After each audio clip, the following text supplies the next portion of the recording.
Bismillahirrahmanirrahim. Assalamualaikum warahmatullahi wabarakatuh. Perkenalkan nama saya Angga.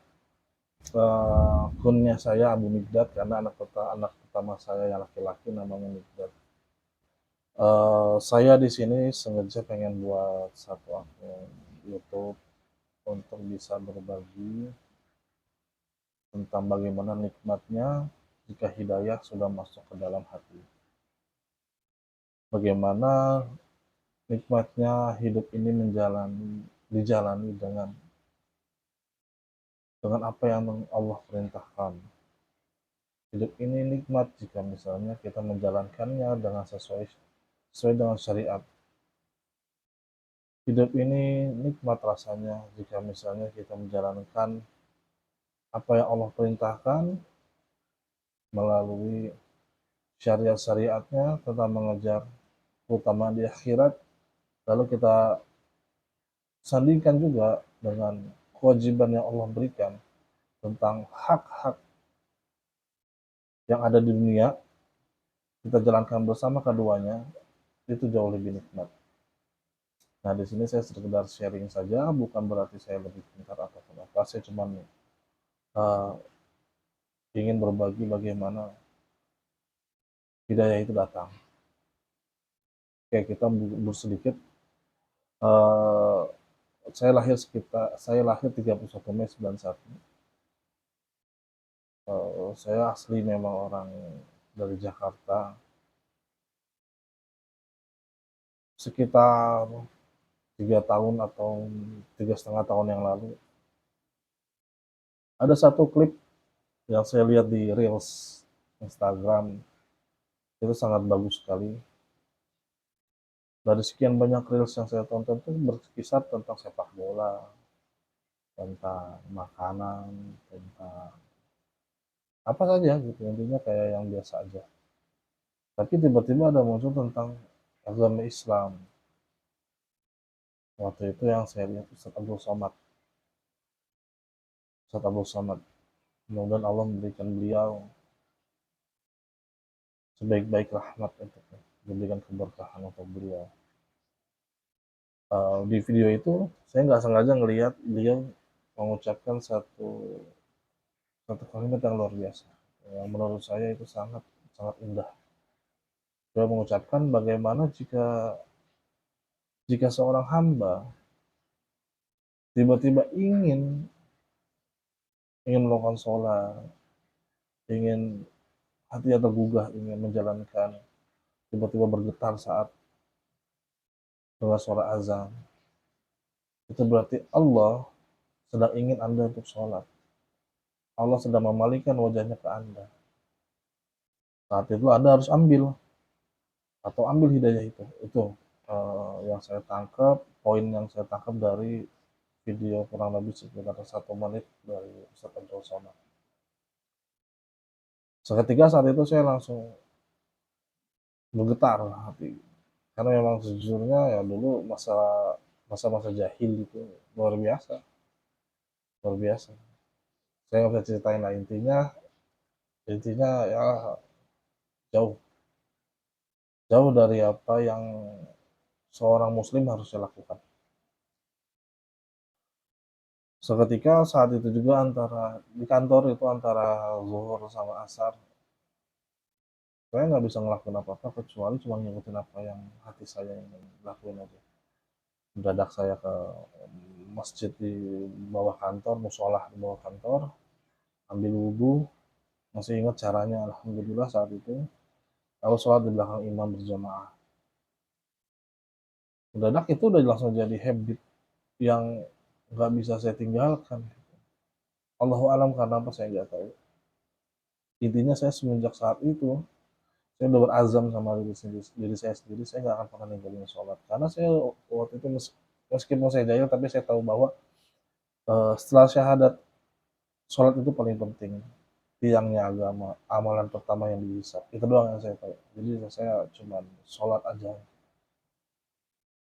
Lama-lama sering berjalan hari demi hari, saya lebih banyak dengar tentang ceramah-ceramah dari para guru-guru kita.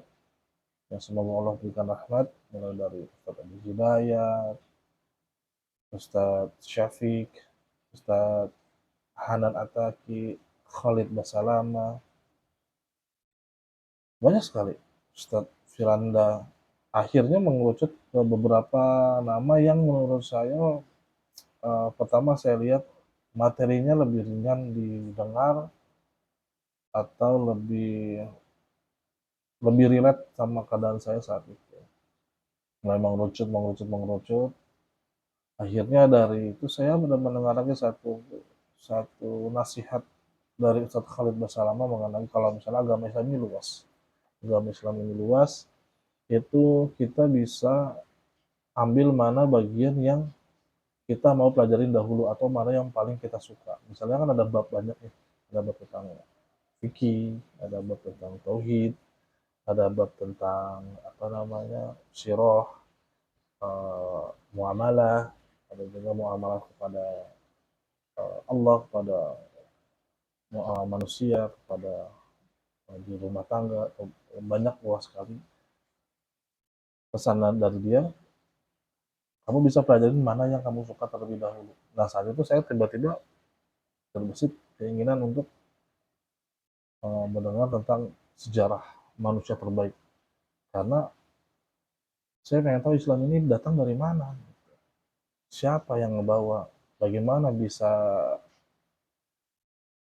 sampai saat ini eksis. Nah ini udah seketika saya kulik itu, ini saya cuma cepat dulu aja.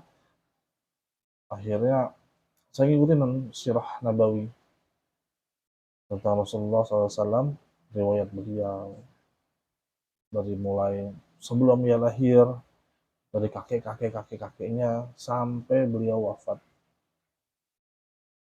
Alhamdulillah setelah itu mulai memperbaik dari segi kuantitas ibadah menuju ke kualitas ibadah. Seperti itu. Mulai dari sholat wajibnya, tadi bentang-bentang maksudnya telat-telatan, sekarang ditargetkan biar on time. Setelah on time ditargetkan biar dapat saf satu. Ditargetkan eh, kita sambilan dengan sholat sunnah, mulai dari sholat sunnah rawatib ataupun tahiyatul masjid, apapun itu ditingkatkan secara kuantitas dan kualitas. Intinya seperti itu, bagaimana hidayah bisa datang. Memang nggak ada yang tahu kapan hidayah itu datang. Ada orang yang diceramahin 10 kali, 100 kali dengar video ceramah tapi nggak pernah dapat hidayah, Allahu a'lam. Karena hidayah itu di tangan Allah. Dan kalau nggak salah Allah pernah berfirman, saya lupa, saya nggak hafal banyak.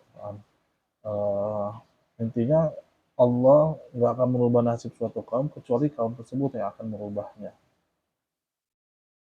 Jadi Allah benar kasih hidayah, tapi kita mau nggak ambil itu, kita mau nggak rubah itu. Karena hidayah itu mahal, masya Allah. Hidayah itu mahal. Karena kalau kita udah dapat hidayah, kita ambil, lalu kita praktekin, kita belajar, kita praktekkan. Dan kalau bisa kita sebarkan juga, ya. Praktekkan dalam kehidupan. Maksudnya adalah bagaimana kalau seorang muslim, jika misalnya dia dititipkan suatu amanah harta yang banyak, dia akan sibuk menjaganya. Tapi kalau ilmu syar'i itu ilmulah yang akan menjaga dari dia agar tidak makan makanan haram, minum dari minuman yang haram, melangkah ke tempat yang haram. Ilmu yang akan menjaga dia untuk tidak melakukan seperti itu. Itu pentingnya hidayah ya. Dan penting juga belajar setelah dapat hidayah itu. Pelajari Islam ini bagaimana. Karena kita hidup mati di agama ini. Hidup itu cuma sebentar, sekitar ya 60 sampai 70 tahun kata Rasulullah, dan siapa yang lebih dari 70 tahun itu cuma sedikit sekali dari umatku.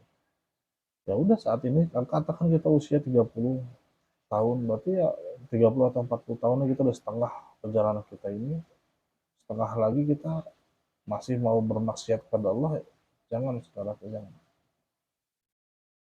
Ya, karena memang hidayah itu mahal. Lebih baik kita capek di dunia seperti ini daripada kita harus menderita nanti di akhirat. Saya pernah ingat kalau nggak salah ucapan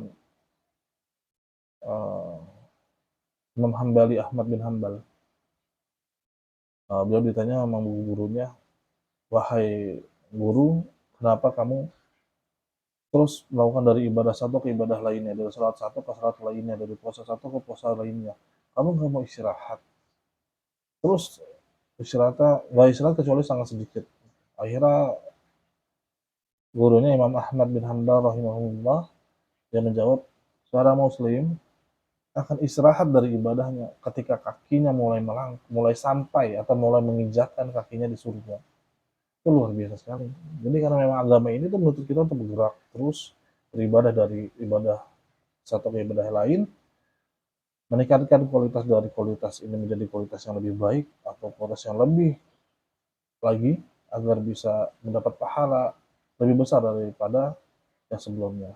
Karena siapa yang beribadah lebih khusyuk, lebih katakan sholat dia lebih cuma ninahnya dapat, lebih khusyuk, dia mengerti apa yang dia lafalkan, panggilan-panggilan gerakannya, dia tahu Allahu Akbar, Sami Allah liman hamidah, dia baca doa iftitah, dia tahu saat lagi sujud, dia mengerti. Itu beda sama orang yang cuma baca doang. Beda, beda banget. Rasanya pun beda. Bahkan kita bisa menangis hanya dengan kalimat iya karena na'budu wa iya nasta'in. Luar biasa. Oke, mungkin ini dulu mukadimah dari video YouTube ini tentang bagaimana perjalanan spiritual saya hingga sampai di saat ini yang insya Allah mudah-mudahan saya terus istiqomah di jalan Allah, biar Allah terus mudahkan agar bisa terus istiqomah dalam agama ini. Dan mudah-mudahan kita semua bisa berkumpul di sini Allah, dan mudah-mudahan juga kita diberikan rezeki yang luas oleh Allah dan diberikan kemudahan untuk setiap permasalahan kita. Ya baik kalau begitu, sekian, terima kasih. Assalamualaikum.